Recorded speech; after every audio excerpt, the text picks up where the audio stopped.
welcome to Tracy Momi Reads. I am back again with another video. So I know that National Poetry Month was back in April or whatever. And I am not like traditional poetry or just poetry in general. Like, I'm not going to say I'm not a fan of it, because, I mean, I am a fan of the written word. I'm a fan of the spoken word. But that's not necessarily a genre or the type of books I usually gravitate to, unless, like, I, am flipping through something, or I see a post or something on social media and I'm just so moved by the poet's words or their work that I do a deep dive, or I go and I, explore more of what they're doing, and potentially buy their books. I think on my shelf here, I probably have like just maybe 6 books of poetry books. And 3 of them actually belong to the same person. And that is an author by the name of Rupi Kaur. Hopefully I'm saying that right. Rupi Kaur. And it's another one. Milk and Honey, Homebody, and The Sun and Her Flowers. I wanted to take a moment to talk about her work, because Homebody I just got with the book haul recently. And look at that. Y'all see that? Those are like some of the, like poems that stood out, or the words that really, touched my soul. I have like about 3 or 4. I mean, I really enjoyed Milk and Honey, but I only like tabbed a few. And I think I only tabbed 1 or 2 in The Sun and Her Flowers. But her work, all of her poems tend to be focused on introspection, taking a look at our internal selves to kind of get in touch with how you're feeling and how the world around you sees you, and sometimes how those two can be on track or off track, if that makes sense. Like, one of my favorite poems, and I think I have shared this one a billion times, from The Sun and Her Flowers. It is called Timeless, and it is essentially about aging, right? And I'm going to read this one. They convinced me I only had a few good years left before I was replaced by a girl younger than me, as though men yield power with age, but women grow into irrelevance. They can keep their lies, for I have just gotten started. I feel as though I just left the womb. My 20s are the warm-up for what I'm really about to do. Wait until you see me in my 30s. Now that will be a proper introduction. The nice, wild woman in me. How can I leave before the party started? Rehearsals begin at 40.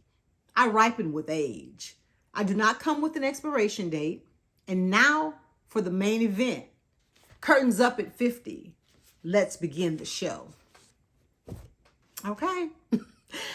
And being a woman in her 50s, I think I came across this like in my late 40s. And, it moved me, because as you do transition, from decade to decade, year to year, and you move further away from that smaller number, sometimes it can do something to your psyche. You feel like you're getting old. A lot of people say it's just a state of mind and this and that, which I agree. I agree that it is a state of mind. I don't feel old at all. You know what I mean? I feel like I'm just as sharp as I was at 35, but a hell of a lot smarter and wiser.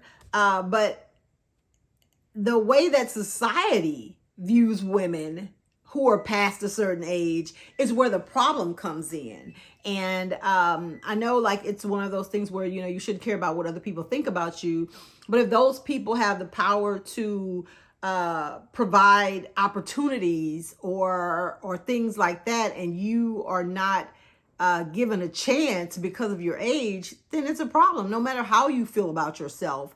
If somebody else has the power to eradicate that in some way, you know, it's just a hard balance, especially for women, like you know, just as she indicated in her poem, especially for women. It's like men become more distinguished, you know, and they get the gray hair and they become, you know, like more worldly, and people look to them as like they're wise. And then women, it's just a whole nother thing. It's like you're not attractive anymore, you're not as desirable and things like that. And it's a crock of shit. But anyway, like I said, I feel like her poems always speak to that introspection and those internal feelings to kind of bolster you when you're maybe going through something or feeling a certain way. Milk and Honey, I'm trying to see which one of these poems in here. And you know, it's weird because I can remember, like, you know, when you're like going in school, I don't know about nowadays, but you know, back in the day when I was in school, back in my day, when we learned about poetry and things like that, it seemed like they always had to rhyme, you know? So it was a while before I could really get into poetry, like years after I'd been out of school, that kind of, you know, I guess I hadn't had enough life experiences to really relate. And I know there's haikus and different things like that, and a lot of stuff that doesn't have to rhyme.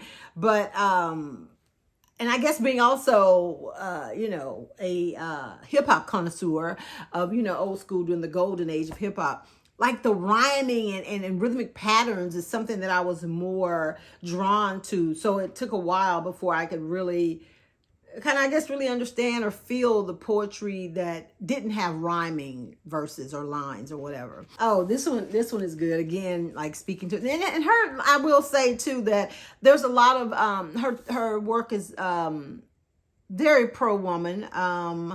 She's a feminist, so that is what her work is going to be geared for women, and bolstering them and uplifting them and inspiring them. So I will say that, you know, there are poems in here that anybody can relate to, but I really feel like she's giving voice to women, you know, and in a lot of cases, women of color. So anyway, the next poem. It's, I don't see a title on this one, but it says, the next time he points out the hair on your legs is growing back, remind that boy, your body is not his home. He is a guest. Warn him to never outstep his welcome again. And this one spoke to me because, you know, especially remembering back to younger years, and you know, even for young girls today, especially with social media and just the images that they see of like just body perfection and things like that. You know, you're looking at someone else giving opinions on what your body should look like and what's appropriate and things like that. I feel like that's a very powerful poem that, like, this body belongs to you, and anybody who doesn't like it, they can move on, you know, because number one, they don't have to live in it, and number two, they don't have to like it. So, you know, bye-bye, toodles. And like I said, I just really like the message of that particular poem. And this one is another one. It's called You Cannot Make It Stay. Very quick, like, and this is, you know, when I talk about how I grew up thinking poetry and poems had to rhyme, this is 2 lines, and it is powerful and impactful. And I feel like I've heard this stated several different ways, but, you know, it's poetic the way that she says it. Do not bother holding on to that thing that does not want you. Okay?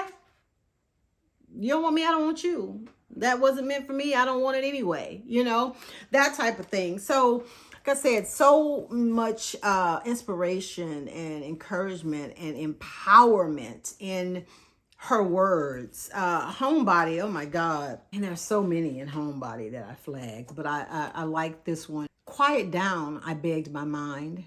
Your overthinking is robbing us of joy. You know? just simple things. Simple things.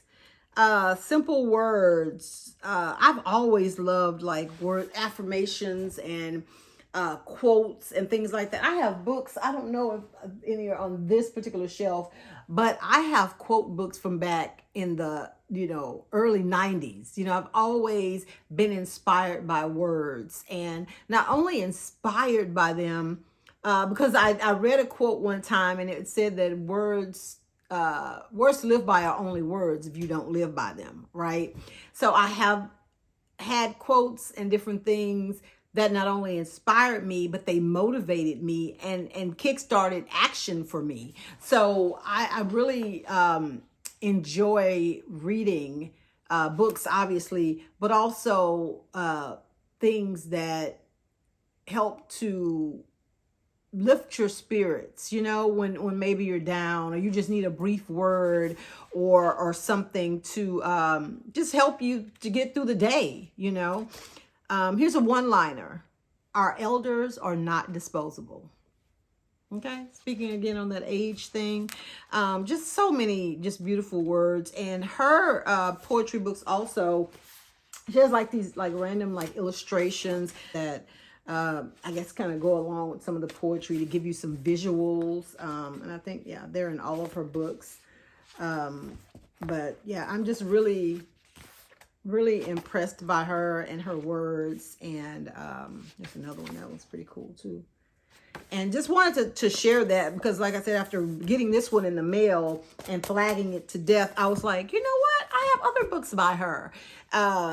So yeah, if you like poetry, or you just like words of affirmation, if you're looking for something to provide you some encouragement, or if you're going through something, or just not feeling 100% confident, these books by her, any of them, I mean, you take your pick, but I feel like if you were to read her words, that you would find some semblance of peace. Maybe you'd be like, oh, somebody has put into words how I feel, and you'll know that you're not alone in your thoughts, in your feelings, and that you can get through whatever it is you're going through. The only way out is through, unfortunately, sometimes. And I just think that that is just the beauty of the written word, with any type of book. Like I've talked about before on the channel, how I read for escapism. And my husband had sent me a text and was asking me, had I ever heard of this book or read the book? And when I looked at it, it was too heavy. It was, the subject matter was just too heavy. It was a nonfiction book, and it was about race and politics. And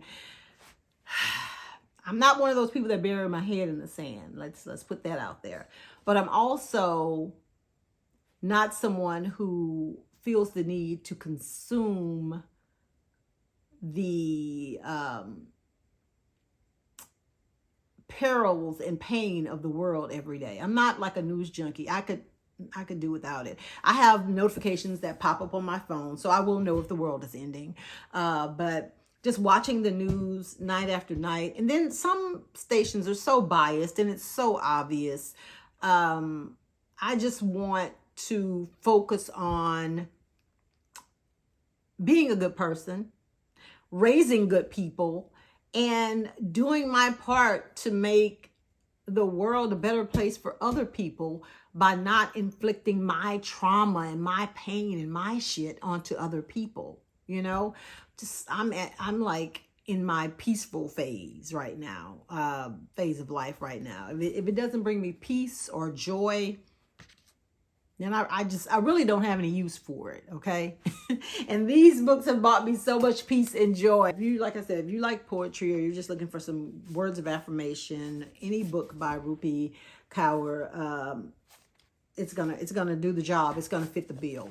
If you have read any of her work, or if you have a favorite poem, or if I'm missing a book that you think I should get, let me know in the comments. Thank you so much for watching. Make sure you like this video and go ahead and subscribe to my channel, and share this video with people who you think may benefit from it. You guys enjoy the rest of your week, and I'll see you next time. Bye.